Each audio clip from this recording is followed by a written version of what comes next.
All right, I'm delighted to say that Kavitha A. Davidson of The Athletic, the lead podcast on The Athletic, joins us on the line. And good morning to you, Kavitha.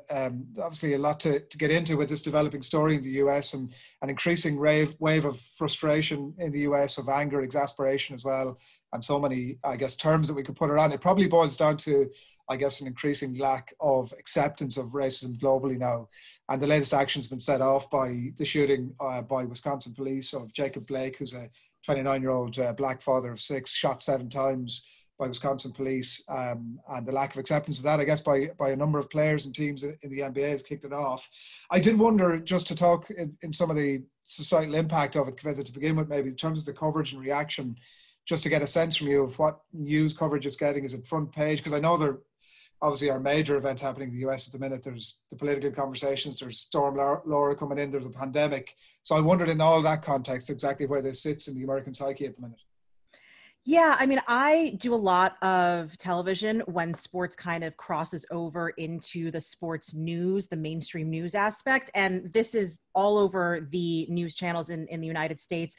I'll put it this way. The front page of the New York Times this morning was a full color spread of an empty NBA court inside the bubble after the Milwaukee Bucks walked off, with just the word boycott across from it. So this is definitely getting widespread coverage beyond just the American sports world. And has it been viewed by the American public as a watershed moment, Kavitha? Because we've had 2020 seems to have been such a mad year in so many ways, and such an interesting year in so many ways. Is it being viewed, this latest action, as a watershed moment, or how do you? What's your sense of how the American public are viewing this?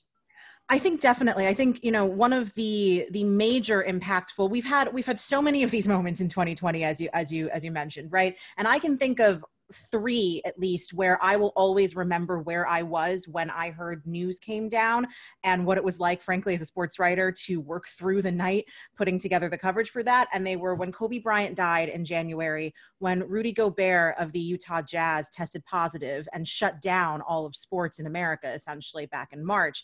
And last night, August 26th, when the Milwaukee Bucks walked off the court and spurred this domino effect of teams throughout the NBA, teams throughout American sports, refusing to take the field or take the court in the name of racial justice. Now, I think one of the questions has been, this whole entire summer, since the killing of George Floyd in Minneapolis, another black man at the hands of police, there's been a wave of protests and calls for racial justice, and NBA players who have always been activists, WNBA players as well, who have always been activists in this space, really using their voice about this. And the concern was, once play resumed, once the NBA started, once sports came back, would we be able to pay the same amount of attention on these issues as we did when we were in a shutdown? And honestly, the sad reality of it is that it happened again. Another unarmed black man was shot by police, and that's what's bringing this back to the forefront. But this very much does feel like a watershed moment. I can't tell you the last time in my lifetime that that an entire league or an entire players union decided to stop playing, decided to essentially go on strike for a racial justice cause. We've seen this happen for economic reasons and for labor, negotiations and things like that. But I have not seen this in my lifetime ever. So it does very much feel like a watershed moment. Yeah, and it also seems to have caught everybody, I mean, including the various franchises, by surprise, and in some regards, obviously, a lot of players by surprise. It feels like at the core of this was enough is enough. Very much so. Enough is enough. Also, what can we do? We have been marching. George Floyd was killed in May. He was killed on Memorial Day in America. And we have been marching and protesting, and we have been calling for police reform on a legislative level for months now. And it happened again. And I think that players kind of, they've realized how much of a voice they have. They realize how much they can impact the financials of these games.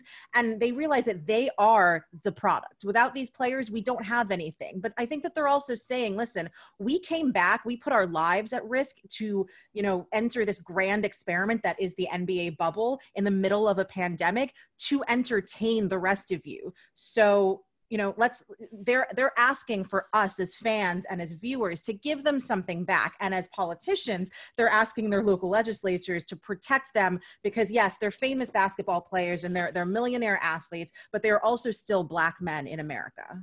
Mm.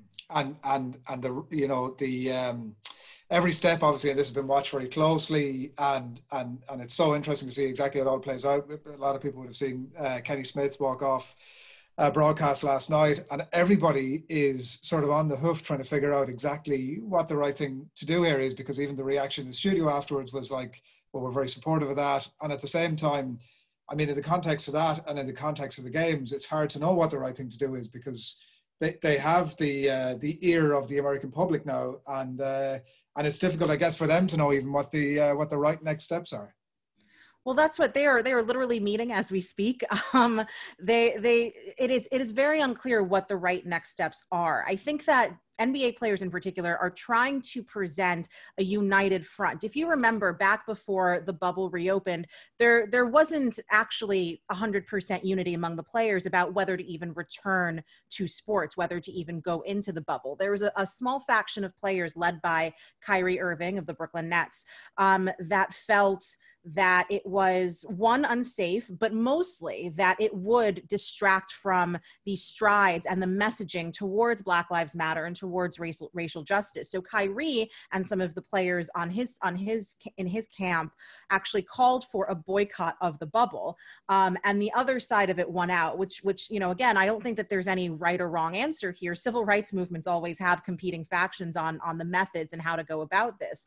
But you know, the side that kind of won out, the majority of the players said, we want to play. There's obviously a lot of money at stake, but we can have an even bigger platform if we go inside the bubble, if we go to the playoffs, we have nationally televised games, and we use those cameras to talk about Black Lives Mattering, to talk about Breonna Taylor and say her name, and to talk about the things that we actually want to see change in this country. And now what we're seeing, now that they've actually started the playoffs and they have that in even bigger platform, is that they can use that platform, they can leverage it for even more change because they haven't seen it in the last several months.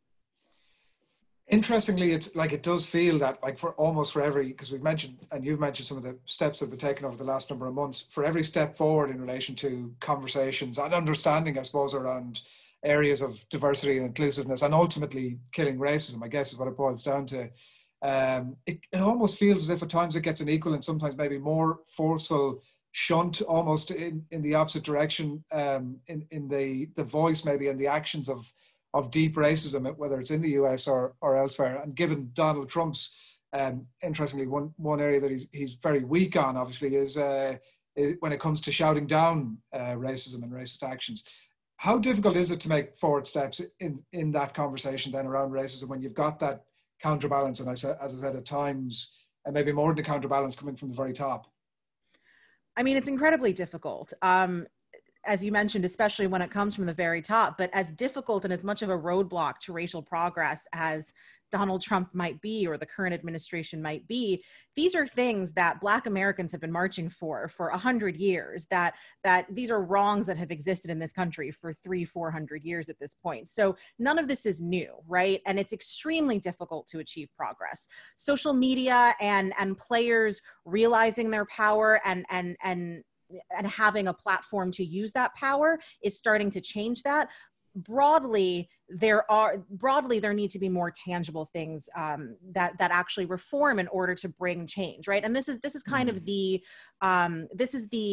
worry whenever a movement like this happens, is that we're going to march for a couple of weeks and everyone's going to forget about it. And that was the worry when George Floyd was killed in May. But again, it just keeps happening.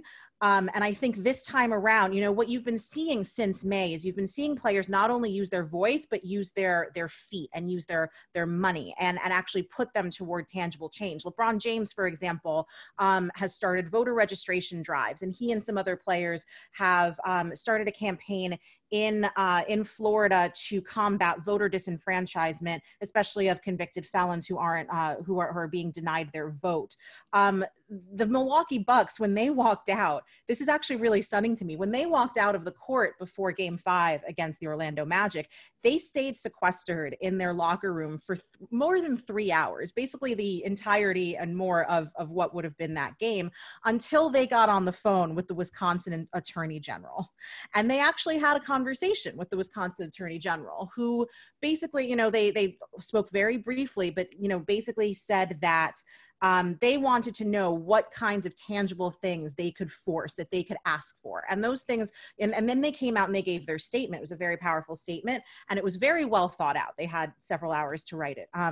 But one of the things that they pointed to was, because the state legislature is on recess right now, they said, come back to Congress, come back to the legislature, and actually pass this police reform bill that was introduced by the lieutenant governor in June. So I see a lot of people on social media saying that these players don't really know what they're fighting for, and they're just kind of whining, and they're not really asking for anything tangible. That could not be further from the truth. Mm. And the in relation to the at the very top, and the calls you say with the Attorney General are very interesting. Like, what is the expectation of where those conversations go? Like, what is the, I guess, tangible outcome that's expected? I mean, I think that we'd be naive to overstate the role that athletes can play in actually getting legislation passed, but that is why this league-wide boycott, or strike is the appropriate word. That is why, when we got news that the Lakers and the Clippers had voted in an impromptu player meeting to potentially sit out the rest of the playoffs, that is where they figure they can actually enact change, because the conditions of them coming back to play, and we won't know that until this meeting that is currently going on while you and I are talking ends. But what LeBron said, and what some of these other players have said that they need, is they now need their owners to put their money where their mouth is. These owners are very adept at getting hundreds of millions of dollars from the state in tax funding and tax subsidies for new arenas and new stadiums. These are billionaires that absolutely wield not just money, but political influence in their local municipalities. So now they are saying to owners, if you want us to continue the playoffs, actually put your money where your mouth is and force our local politicians to do something about this. Yeah, and that's where it becomes a very interesting conversation, and it'll be a point where it becomes very interesting to watch exactly what sports reaction to this, because I know that baseball have had their say in the last little while. PGA Tour have come out in with a statement, at least anyway, up to this point, to say that they're in support of any players who feel they should take similar action. You mentioned LeBron, Kavitha. He's obviously such an interesting guy to talk about, and he's such a strong voice around this, and maybe one of the more driving forces behind all this. A lot of people are talking about it in the context of Michael Jordan, and people will have seen The Last Dance, and that brought that narrative back into conversation very recently. And I suppose his apolitical stance, maybe to put it that way, this has the possibility of, obviously, LeBron doing things on the court fine, but this is the possibility of really elevating him as a person way beyond what he's achieved on the court. Well, look, I think that LeBron's been doing this. He's been doing this work for several years now. This isn't just, LeBron taking advantage of a movement where it's easy to make social activism part of your brand in 2020, right? Because everyone's kind of doing it. LeBron has been very much at the forefront of a lot of these movements. But you're right. It is a huge departure from what we've seen of athletes of the 90s, not just Michael Jordan, but Tiger Woods, for example, where it was detrimental to their earning potential to wade into political issues.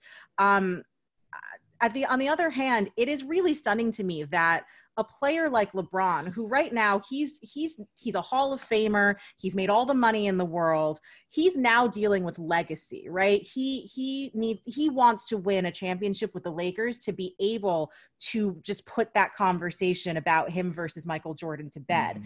And he is saying that I will give up that chance to even cement that legacy, to walk off the court for racial justice, because I'm a Black man in America and my kids are Black in America. And what happens to the next generation matters more than how the next generation sees me as compared to Michael Jordan. Similarly with the Bucks, I mean, the fact that it was the Bucks, I know that, you know, they're from Milwaukee. They're just a few miles away from where Jacob Blake was shot. But they also have the best record in the NBA, right? They are very much title contenders right now. So these are not teams and players that have nothing to lose by going about this. And LeBron has frankly always put his money where his mouth is now. And now we're seeing that extend throughout the league. And we have been for several months.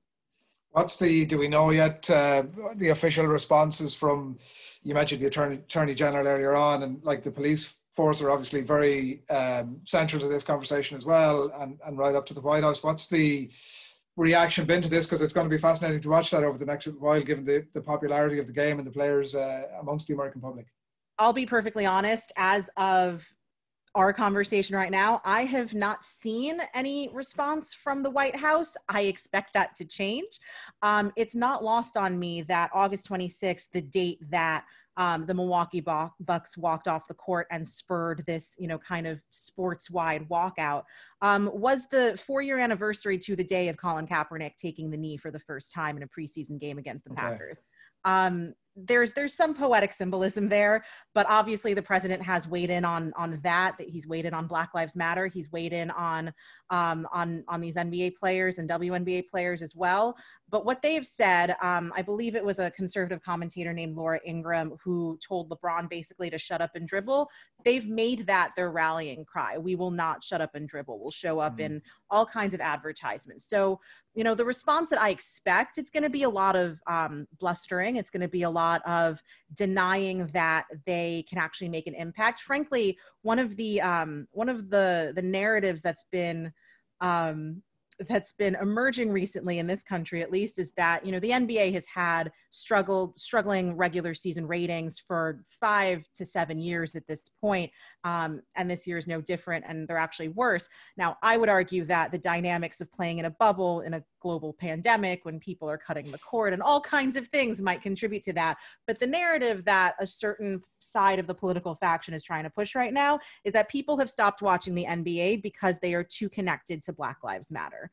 Now, I think that that's a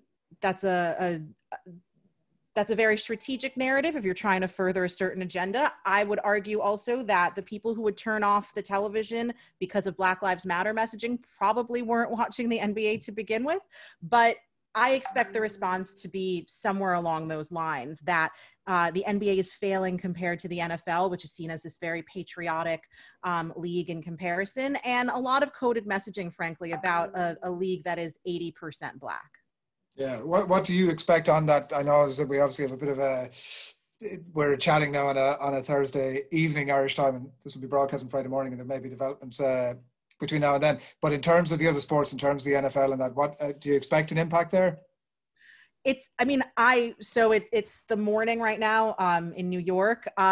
We've already seen 3 MLB teams, or 3 MLB games were postponed last night. We've already seen Naomi Osaka pulled out of a tennis tournament. We've seen a couple of practices, actually. NFL practices have been suspended in solidarity. We've seen this in college football as well. The only place we didn't see anything, and maybe we'll see it tonight, is in the NHL, really. MLS, WNBA, as we said before, this is really sports wide.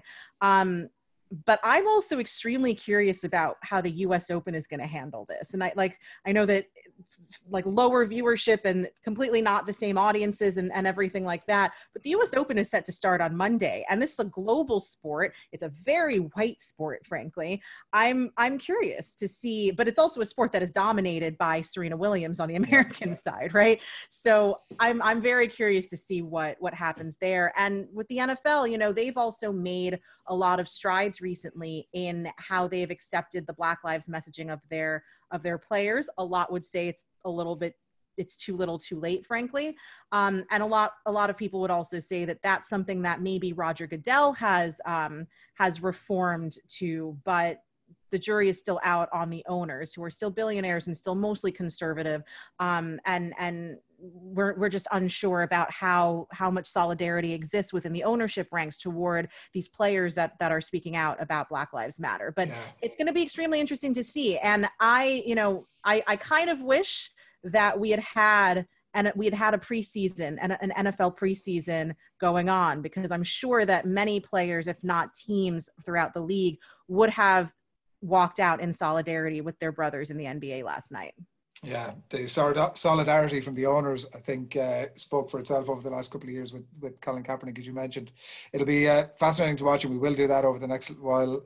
Kavitha, you do have your own book coming out. I think, is it next week? Loving Sports When They Don't Love You Back: Dilemmas of the Modern Day Fan. Out on Tuesday. Give us a sense of what we can expect.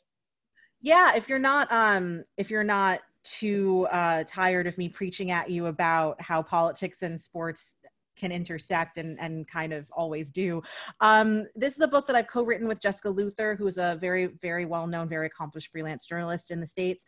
And it's just basically about the ethical dilemmas of being a fan, how we maintain our fandoms despite, our owners not supporting Black Lives Matter or things that we agree with, how we root for these teams that have players on them who've been accused of doing things that we don't agree with, how we even watch a game at a stadium that our taxpayer dollars paid for when we're cutting school budgets and things like that, right? But we still do it. And it's okay that we do, because we're sports fans for a reason. And we just kind of wanted to explore all of those methodologies, all of those reasons, and maybe some tips or some coping mechanisms for how we can still feel good about ourselves, but still love these games that we truly do love. So that comes out on Tuesday, and Jessica and I are very excited. Yeah, well, we will definitely have you back on at some point over the next few weeks, if that's okay, to get into more detail on that. It sounds like a conversation we need to be having, particularly given the times we're living in. But for shedding some light on the unfolding events in the US, Kavitha A, Davidson of The Athletic, thanks a million for taking our call.